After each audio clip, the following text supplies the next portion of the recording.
Why women freethinkers? We actually could call this women thinkers because it is a real celebration of women who decided to think for themselves. Moreover, they did not keep their thoughts to themselves, but to let the world know what it is that they thought. And this was a very lonesome and courageous path for each of them.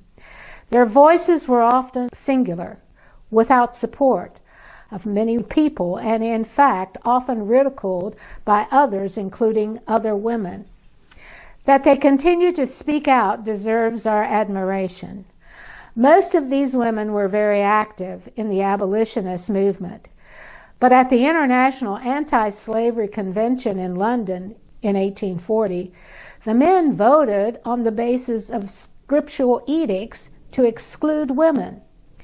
They were not allowed to speak or vote just because they were women. The history of demeaning women and treating us simply as property is long and is often based on the writings in both Old and New Testaments. In 1997, Annie Laurie Gaylor published a book entitled Women Without Superstition, No Gods, No Masters, which contains writings of 50 free-thinking women from the 19th and 20th centuries. This is her definition of women freethinkers. Free thought means the use of reason in forming opinions about religion rather than basing belief on faith, authority, or tradition. We have selected just a handful of these women to present today. We hope that hearing from them will bolster your own confidence to think for yourselves and be proud of the intelligent person you are. Be courageous.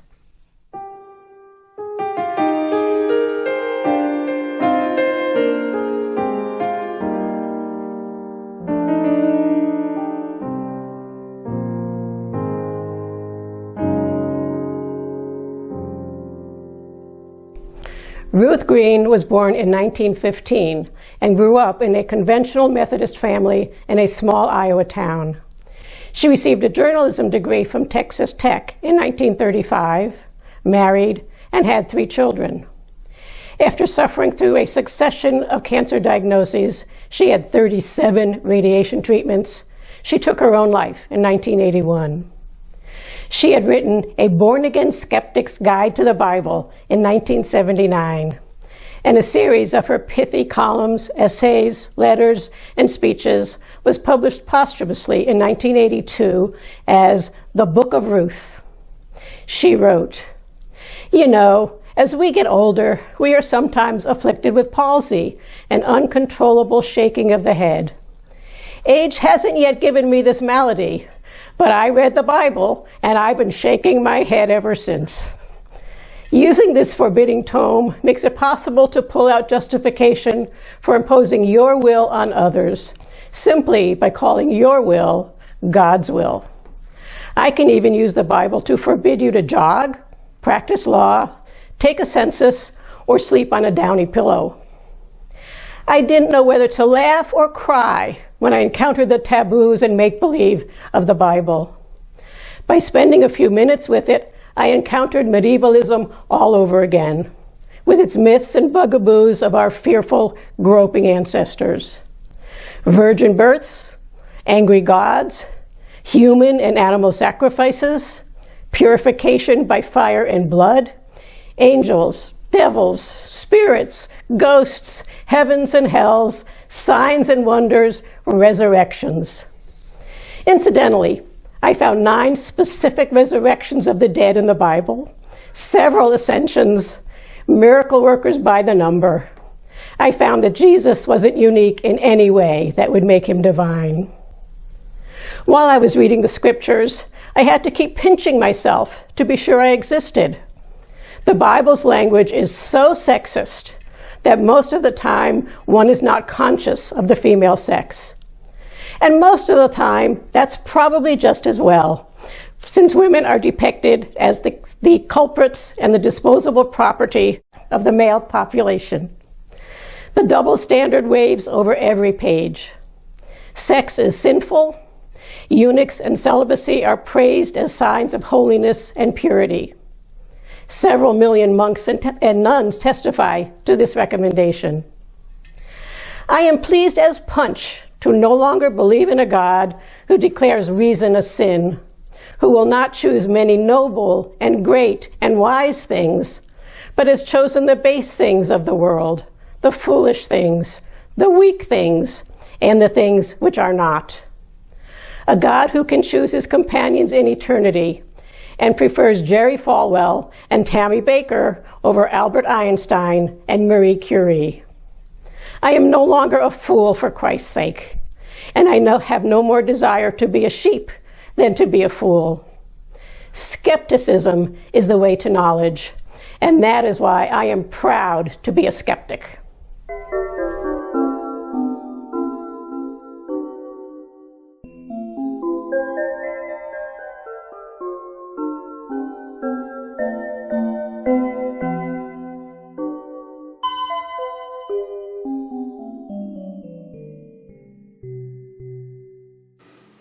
Oh yeah, Mary Wollstonecraft. She ran off with Percy Shelley and wrote Frankenstein at age 19. True, but today we're speaking of her esteemed mother, Mary Wollstonecraft, a child of the Enlightenment, scourged as a hyena in petticoats for her modern views. Mary was the second of 7 children born in London in 1759, the daughter of a weaver who drank, spent an inheritance, and left his daughters to fend for themselves. Mary became a companion to a widow, did needlework, worked as a governess, and opened her own school. She expressed strong opinions against conventional religion, the ministry, astrology, the monarchy, many customs of the wealthy, and slavery. She championed the rights of women, children, and animals. She promoted the benefits of breastfeeding, early education, dress reform, rational parenting. She called for a national system of free coeducational primary day schools. Her 1792 book, A Vindication of the Rights of Women, rebutted the accepted views of the day toward women by such authors as Rousseau, protested the circumscribed sphere of womanhood and society's assumptions that women feel rather than think. Teach them to think, she said, and treat women as the rational creatures that they were. Women must only bow to the authority of reason instead of being the modest slaves of opinion. Mary devoted part of the last chapter of the book to exposing faith healers and fortune tellers. Although a sensation in its day, her book was not republished for a century. Here are some of the gems from it. Women's first duty is to themselves as rational creatures, and the next, in point of importance, as citizens. Every being may become virtuous by the exercise of its own reason. In fact, it is a farce to call any being virtuous whose virtues do not result from the exercise of its own reason. Strengthen the female mind by enlarging it, and there will be an end to blind obedience. A slavish bondage to parents cramps every faculty of the mind. Children cannot be taught too early to submit to reason. Slavery to monarchs and ministers, which the world will long be freeing itself from, and whose daily grasp stops the progress of the human mind, is not yet abolished. She was in Paris when Louis XVI was taken prisoner and watched the scene from a window. She fled to escape arrest in May 1793 and wrote a history of the French Revolution. She met Gilbert Imlay, and they lived as husband and wife, but he had left her by the time her daughter Fanny was born in April 1794. To stave off her despairing threats to commit suicide, Imlay sent her with the baby to Scandinavia. Her letters on Norway and Sweden were later published. In 1796, she and William Godwin fell in love and were married in 1797. Following a rather uneventful pregnancy, the 38-year-old author delivered a daughter, Mary. 3 hours after delivery, the midwife summoned Godwin in panic. Mary had not delivered the placenta. When a hospital physician either used his hand or a spoon-like utensil to pull out the placenta, Mary hemorrhaged, fainting from the agony of the crude procedure. Several days later, it was clear she had a serious infection, perhaps puerperal fever, commonplace before the importance of medical hygiene was recognized, or the doctor may have punctured her uterus. After 10 days of intense suffering, she died.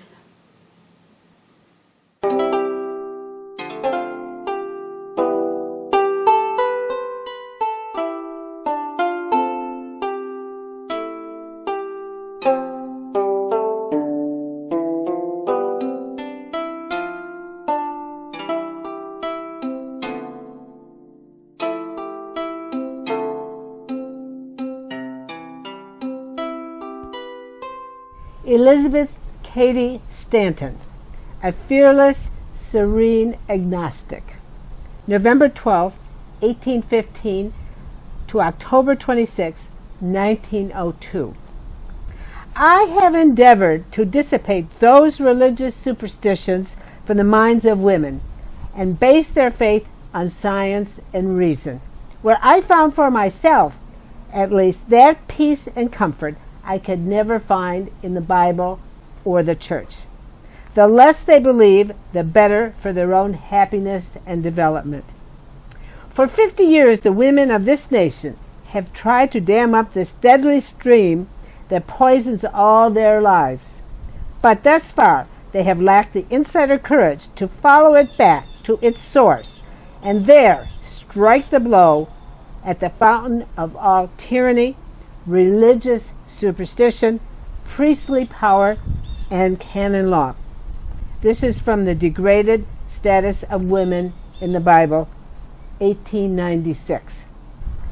Elizabeth Cady Stanton was the first to call for women's suffrage in the United States. She devoted her life to freeing women not only from legal constraints, but from superstition. She authored the very first text of the 19th Amendment giving the women the right to vote. In her day, she was more famous than Susan B. Anthony. Elizabeth was born in New York to a prosperous family. Her father was a lawyer, a judge, and a member of U.S. Congress. She excelled in her studies. She heard the pathetic pleas from women clients in her father's office. She resolved to rid the statutes of odious laws. At 24, she married Henry Stanton, a young abolitionist. On their honeymoon in 1840, they went to the World's Anti-Slavery Convention in London. There she met the Quaker feminist Lucretia Mott. They suffered the humiliation of having women's status as delegates denied by the male abolitionists. At age 32, as a harried housewife and mother living in Seneca Falls, New York, she planned with Lucretia Mott and others the historic First Women's Right Convention, July 19th and 20th, 1848. Elizabeth's call for women's suffrage was part of the Declaration of Rights and Sentiments and was considered shocking. But this plank not only won endorsement, but would galvanize women for the next 72 years. For calling for divorce for women married to drunkards, she lost a temperance post in a male power play. This would be a pattern of her crusades. And Susan B. Anthony differed with her in public when she criticized the Bible. Such experiences, she wrote in her autobiography, have given me confidence in my judgment. She wrote and co-edited 6 books and impatiently anticipated the great reforms of the 20th century feminism. She was the first woman candidate for the U.S. House of Representatives, receiving 24 votes out of 22,000 votes. She was feted in grand style upon her 80th birthday in 1895 with an audience of 6,000 at the Metropolitan Opera House. She critiqued religion even at this point. It is evident that our demands for equal recognition should now be made of the church that we have asked for from the state for the past 50 years. Her belief was grounded in science, common sense, and love of humanity, not fears of torments of hell and promise of joys in heaven. She preceded the Me Too movement when she spoke out publicly about the affair between Henry Ward Beecher, father of Harriet Beecher Stowe, and Elizabeth Tilton. Beecher survived after a church investigation blaming Elizabeth Tilton for seducing him. Elizabeth spoke out passionately against Beecher's treachery, religious hypocrisy, and the double standard. Toward the conclusion of her life, she quipped, "I am most truly a Protestant, for I protest indifferently against all systems and sects."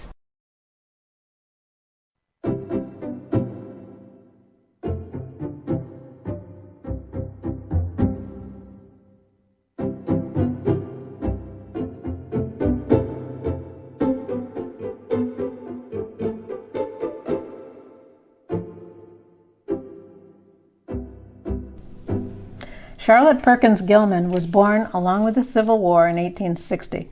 She was very much influenced in her thinking by Darwin's evolutionary theory and was a well-known feminist with interests in a broad range of women's issues, admired by the likes of George Bernard Shaw and Theodore Dreiser, among others. A descendant of New England evangelist Lyman Beecher, her childhood was an unhappy one. Her mother, after the birth of Charlotte, her third child in 3 years, was told that another pregnancy would likely kill her. After her husband abandoned the family, she somehow decided that withholding all affection from Charlotte would help her avoid a similar fate. It's not clear to me what her reasoning was here. In any case, Charlotte survived her childhood in spite of her parents, and after a brief marriage that ended in 1887, she settled by herself in California and began her impressive career as a lecturer, journalist, and author. Her writings were broad and varied in genre as well as content. She wrote very well-received poetry and fiction, as well as nonfiction works that addressed a broad range of issues. She was, of course, a forceful voice for women's rights and women's suffrage. The full force of her work focused on the uneven power relations between men and women and the role of religion in promoting that status quo. One of her best-known books was entitled His Religion and Hers. What, she asked, would have been the effect upon religion if it had come to us through the minds of women? While her thinking was much influenced by evolutionary theory, she recognized, long before it was acceptable to do so, that the language chosen to explain Darwinism, using terms like survival of the fittest, was, in her terms, heavily masculinized. She found established religion similarly masculinized, and wrote that religion should not be a set of given truths, but a system that expands and grows with the accumulation of new ideas and knowledge. Throughout her life, Gilman wrote and lectured on a broad range of topics, but whatever the subject, her writings nearly always addressed in one way or another the nearly complete power of men over women. Today, she is probably best known for her striking short story, The Yellow Wallpaper, a heartbreaking tale about a woman being treated for depression, the standard treatment being to isolate her completely so that her emotions can be normalized. The woman sees that the pattern of the yellow wallpaper in the room where she is confined is in fact a kind of cage. Try to escape and you will either remain trapped or die. The story effectively illustrates the entrapment of women in a world that leaves them utterly powerless, prisoners in both the literal and figurative senses. To end, I'll read a fairly long but I think eloquent passage from Gilman's 1923 book, His Religion and Hers, The Two Beyonds. This reading is from a chapter entitled Behavior. A mystery is not merely a thing you do not know, it's a thing you must not know, which it is wrong to think about. An odd idea, this. But child or savage takes easily to it. It soon became a race habit of mind, and the priesthood seized upon it as a wonderful protection for their imperfect thought. Some religious theory or doctrine would be developed which was absurd enough to rouse comment and question. That would never do. So there grew up, as naturally as a running vine, the wonderfully interlocking, self-protective structure of a great religion. Any of the great religions, they are all alike in this claim. Here is something more important than anything else. It must be believed. If you do not believe, you will be terribly punished. Since it was apparent that believers in other religions were tolerably prosperous, the punishment was alleged to take place after death, when none could contradict. One wonders here whether our hideous hell idea was developed to meet the persecutions of Christianity. Since the torments inflicted upon people in this life were terrible beyond belief, it was necessary to think up something sufficiently worse to strengthen the martyr to endurance. And, wonderful tribute to the power of a concept, the fear of a hypothetical roasting in hell enabled men to endure very practical roasting in this. By the power of ideas over conduct, each religion maintains its hold. And since the hold is absolutely dependent upon the ideas, it becomes a sin to doubt them. The more patently absurd they may be, the more necessary it is that they be shrouded by mystery, guarded by sanctity. The enormous influence of religion upon conduct is obvious.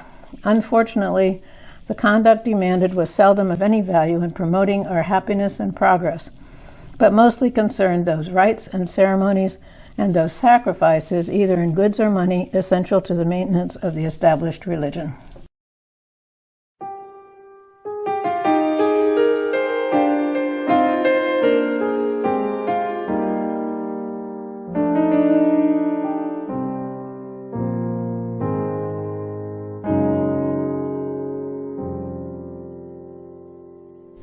Queen Silver was born in 1910 during a trip her mother, Grace Silver, made to attend a meeting of the Socialist Party. Although Queen was clearly a precocious child, Grace preferred to believe that her own homeschooling methods were responsible for Queen's remarkable intellect. Grace had no use for the usual fairy tales and children's books. Instead, she read aloud to Queen whatever books she chose for herself, including her own speeches. Queen was speaking full sentences at the age of 3 and was reading books by age 6. A year later, she began to give public lectures on topics like Darwin's theory of evolution and human nature in the animal world. She even challenged William Jennings Bryan to a debate on evolution, which he declined. Cecil B. DeMille produced a movie, The Godless Girl, based on her delivering free thought literature to the Hollywood High School. She supported herself with mundane jobs like typing, ultimately becoming a court reporter, but her passion was in being an activist. She founded Atheists United and was a member of many freethinker organizations. In her 80s, she spoke to one such group, citing many examples of progress made by men and women who challenged conventional thinking, which was based on biblical injunctions. Here are a few excerpts. If that type of mindset always had been victorious, we would still be living in a world in which the earth had 4 corners, was orbited by the sun, and where heaven was about 3 miles straight up. The greatest contribution to non-believers have made to the world has been the Constitution of the United States. Consider how very heretical to the religious world was the idea of a constitution predicated on "we the people," with no reference to God at all. Another quote, "Unbelief is prominent in disease control. A thoroughly religious person in the Orthodox tradition believes disease is caused by God, who is punishing someone for a sin. This mentality is still reflected today and used to be the prevailing attitude about disease in general. But skeptics, unwilling to accept the traditional wisdom of the time, realized this is not a curse for God. This is something we can cure.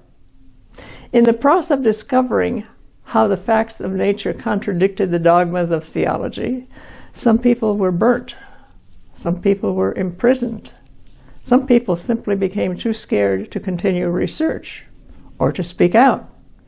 We now benefit from the fact that there were people who dared to investigate, dared to be curious."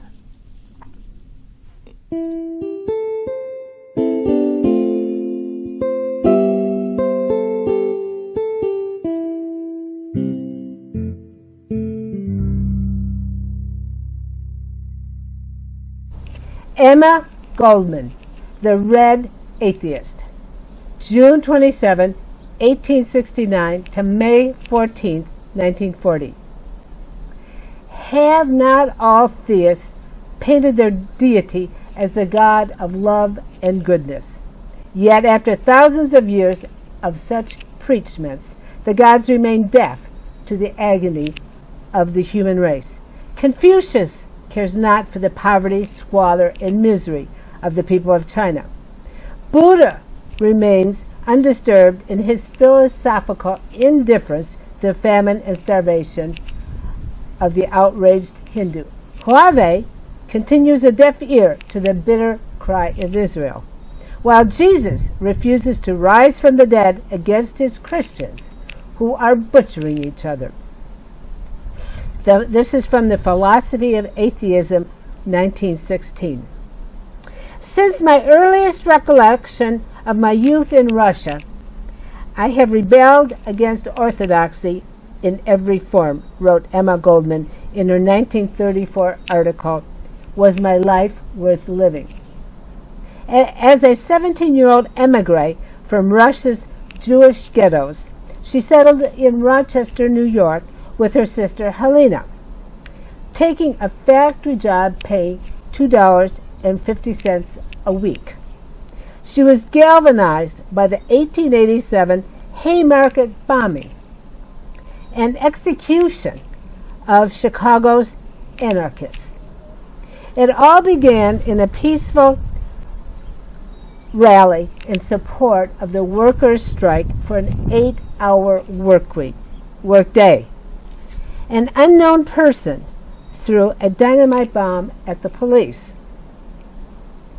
As the police were dispersing the meeting, the bomb blast and the ensuing gunfire resulted in the deaths of 7 police officers and at least 4 civilians. Dozens others were wounded.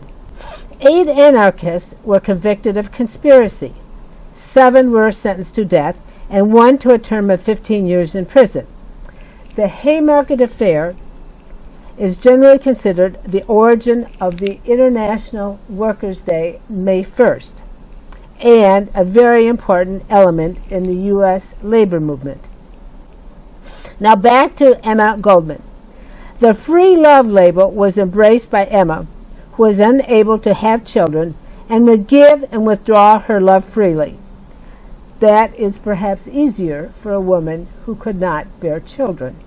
Anyway, she had a relationship with Alexander Sasha Berkman, an anarchist. In 1883, she was arrested and found guilty of inciting a riot, saying at a mass rally at Union Square, "If they do not give you work, demand bread. If they deny you both, take bread. It's your sacred right." After becoming a famed lecturer, she received an invitation to the 1898 to speak from a Detroit pulpit. She was provoked into scandalizing the congregation by saying, "I do not believe in God because I believe in man. Whatever the mistakes, man has for thousands of years been working to undo the botched job your God has made." She was greeted with cries of blasphemy, heretic, sinner. She continued, "There are some potentates I would kill. They are ignorance, superstition, and bigotry, the most sinister and tyrannical rulers of the earth." She and Berkman were later arrested and charged with conspiracy to obstruct the draft in 1917 for setting up no conscription leagues. She served 2 years in prison. At age 50, through the efforts of the Department of Justice and J. Edgar Hoover, she was deported to the Soviet Union. December 1919. She said, "I consider it an honor to be the first political agitator to be deported from the United States." She left Russia thoroughly disillusioned with Bolshevism, and in 1925 she became a British citizen. In 1931, she wrote her autobiography. She died in Canada at 70 of a stroke. Her body was returned to America and buried in Chicago's Waldheim Cemetery, where a monument stands to the Haymarket martyrs.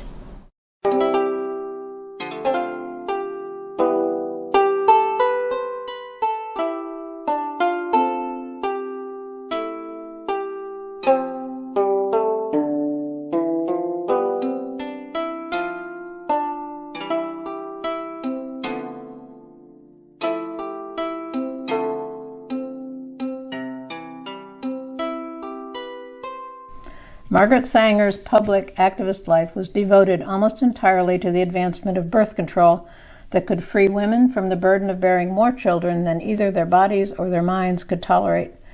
Born in 1879, she began her crusade in 1914, the year her mother died of tuberculosis at the age of 48, having borne 11 children. Sanger would work for the rest of her life to provide women, particularly poor women, with accessible, inexpensive, and safe birth control and maternal health care. Sanger herself contracted tuberculosis while caring for her dying mother, but despite her illness, she lived until 1966, when she succumbed to death at age 87. She had attended nursing school and worked as an obstetric nurse despite her own serious health issues. In 1912, she married William Sanger, an architect. With 3 children of their own, the family moved from upstate New York to New York City, where she became acquainted with a wide range of progressive thinkers like Emma Goldman and many others. She maintained her work as an obstetric nurse for the poor and began writing a weekly Sunday column for the socialist newspaper, The Call. The column was entitled What Every Woman Should Know, and later What Every Girl Should Know. All of her writings were condemned by the church for their frank discussions of sexuality. The last step in her radicalization came when Sadie Sachs, a 28-year-old mother of 3, nearly died from a self-induced abortion, prompting her doctor to tell her she could avoid another pregnancy by telling her husband Jake to sleep on the roof. 3 months later, Sanger watched Sadie Sachs die from her second self-induced abortion. In 1914, Sanger began publishing a monthly newspaper entitled The Woman Rebel in order to attack the repressive Comstock laws of 1875, which defined the prevention of conception as, quote, obscene, lewd, lascivious, filthy, and indecent.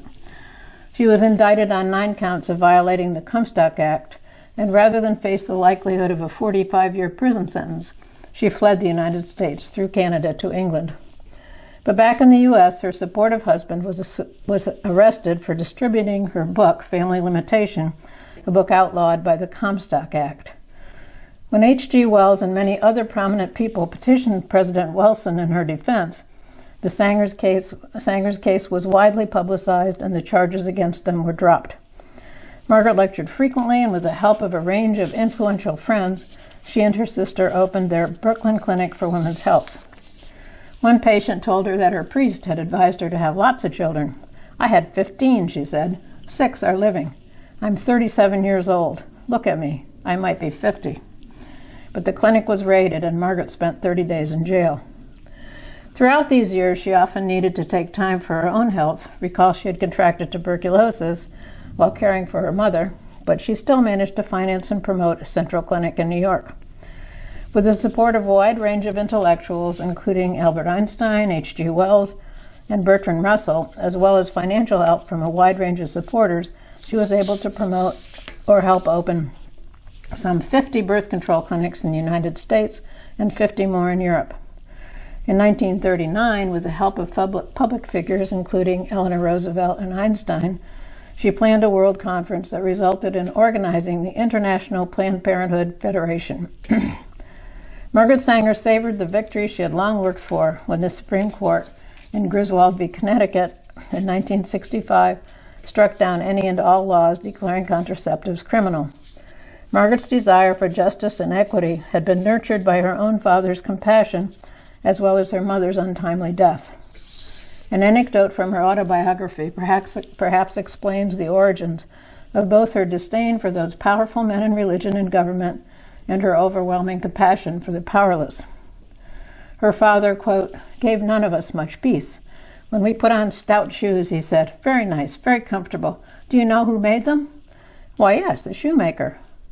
We then had to listen to graphic descriptions of factory conditions in the shoe industry so that we might learn something of the misery and poverty the workers suffered in order to keep our feet warm and dry. His parting words to each of his sons and daughters who had grown old enough to fend for themselves were, "Leave the world better because you, my child, have dwelt in it." This was something to live up to, and Margaret Sanger certainly did just that.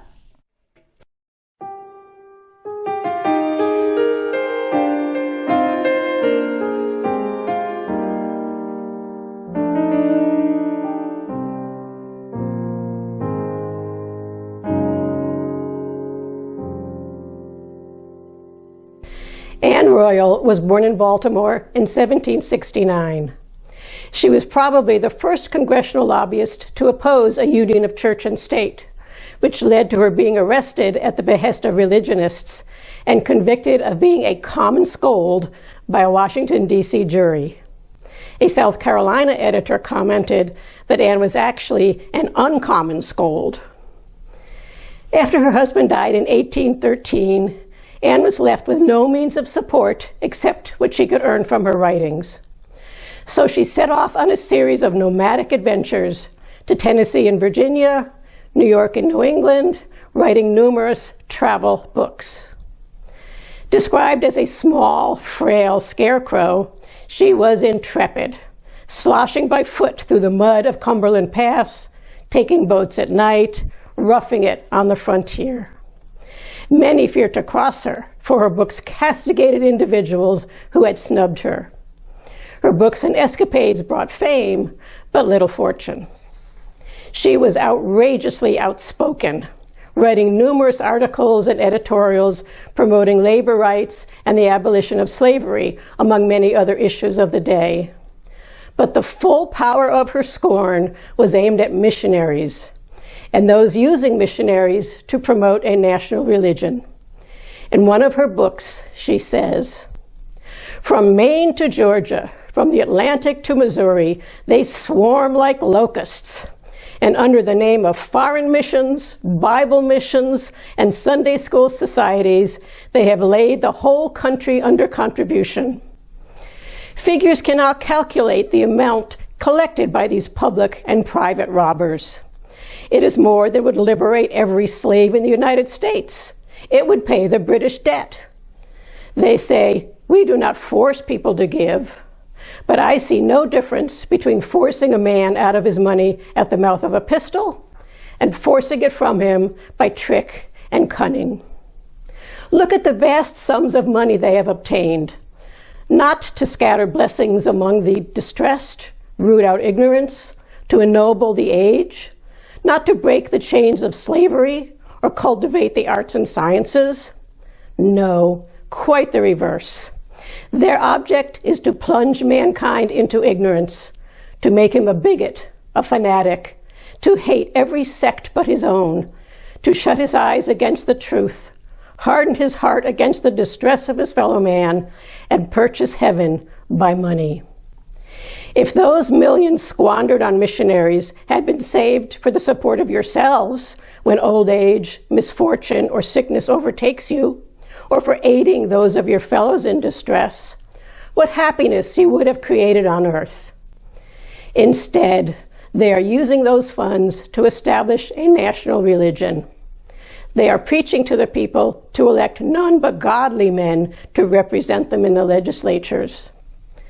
As to godly men, I believe they are very scarce. But what they mean by godly men is people of their own stamp. They think to get these godly men into the government, get 2/3 of the states to alter the Constitution, come out with their national religion, and then force the people to support it. May the arm of the first member of Congress who proposes a national religion drop powerless from his shoulder, his tongue cleave to the roof of his mouth, and all the people say, Amen.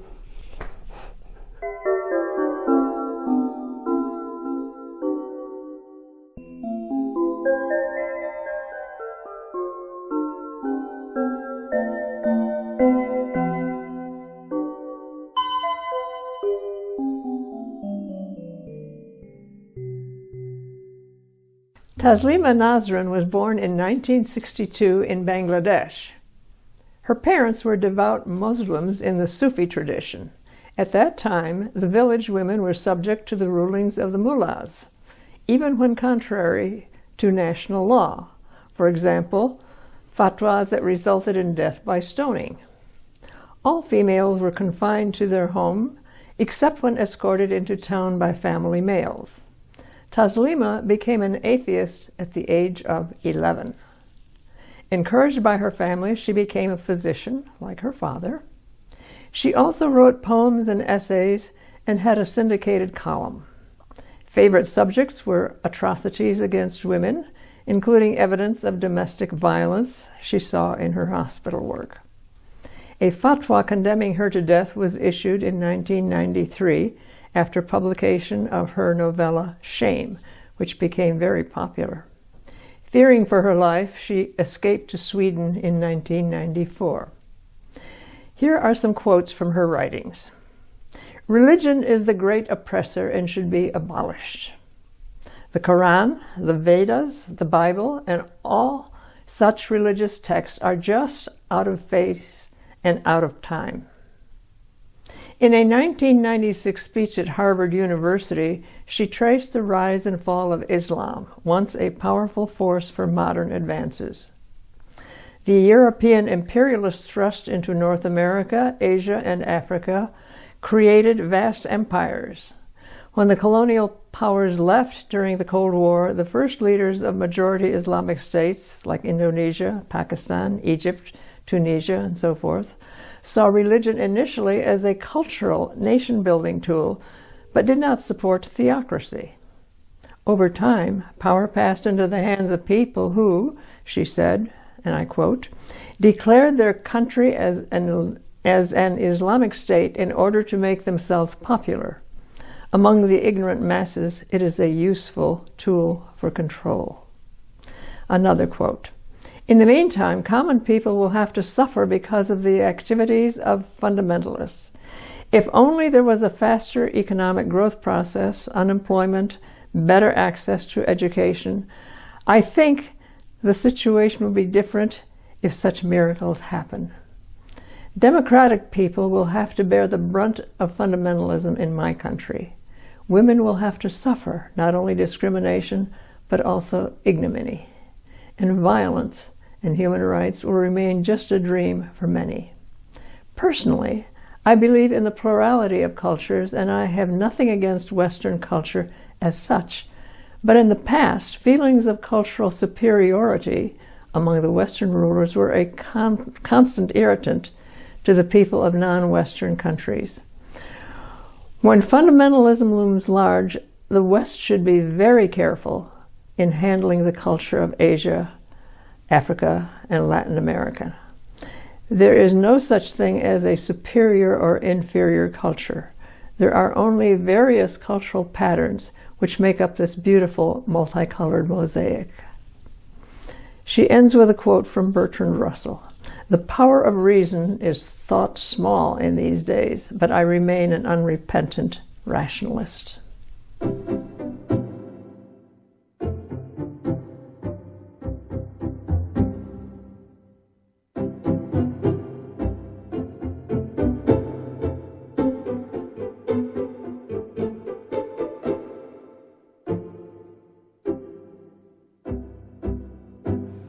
Susan H. Wixson was born in Massachusetts in 1839. As a child, she disagreed with an Orthodox Sunday school teacher over the idea of redemption, asserting that anyone who would make a lake of fire and brimstone in which to incinerate his children ought to be the first one burned in it. Her father reportedly had told her as a child, "Were you a boy, I would send you to college," thereby converting her to women's suffrage. Always head of her class as a student, Susan began teaching school at age 13. She became the first woman to lecture at Payne Hall in Boston on reform topics such as temperance, labor, and education, and traveled abroad to collect statistics on women's work and wages. She wrote verse and prose for the Free Thought Press. Her poem, When Womanhood Awakes, was widely cited among women's advocates of her day. She wrote at least 4 books, plus The Story Hour, the only illustrated free thought book for children in the 19th century. Susan's best-known work was Woman, 4 Centuries of Progress, a lecture delivered at the Freethinkers International Congress in Chicago in 1893, and reprinted as a 34-page pamphlet. It was an overview of the history of the harm of Christianity to women from a feminist viewpoint. She says, canon law established by the Christian Church in the 9th century and based upon the Bible are the root and cause of the subjugation and degradation of women in Christian countries.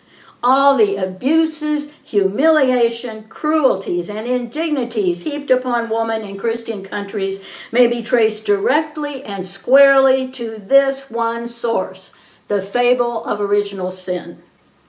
Tertullian, a Latin father of the church, called woman the gate of the devil, and the poet Milton pictured her in Paradise Lost as the embodiment of sin. He also wrote of the angels in heaven as being all men. How many gentlemen would care to purchase tickets to a heaven like that? In the year 581, a church council solemnly debated whether woman had a soul or not, whether she was a beast or a human being. And the more Christianity prevailed, the worse it was for women. When the witchcraft frenzy broke out in Europe, women and girls were the principal victims. In Geneva, 500 women were executed within 3 months. In Germany, an estimated 100,000 victims lost their lives, while England sent 30,000 poor defenseless creatures to death on the charge of riding through the air on a broomstick. Our own colonial records bear testimony of frequent persecutions and executions of women for practicing witchery. In the face of a history replete with abuse, cruelty, and scorn for woman, the Christian Church still has the audacity and impudence to declare that it has been her friend, that it has done everything for her elevation and advancement. Theology, the friend of woman? When did Christianity, that boasts of being so friendly to woman, ever advocate her right to representation, her right to self-ownership? Never. 2 standards of morality have been adopted as a result of the teaching of early theologians, one for women, one quite different for men. There can never be any great moral progress until there is but one code of morality, and there is but one force that has brought about this one code of morality and assisted woman to her rightful place: free thought. Call it liberalism, education. It is the one power which has broken the chains of woman and started her on the road to freedom. Free thought has always been the best friend woman ever had, the noblest, truest ally and champion. It has ever sought to place her in her own true light before the world, the guide, counselor, and friend of man. For free thought understands that woman's condition decides that of the race. Elevate her, and you lift the whole human family. Degrade her, and disgrace and shame become the lot of man.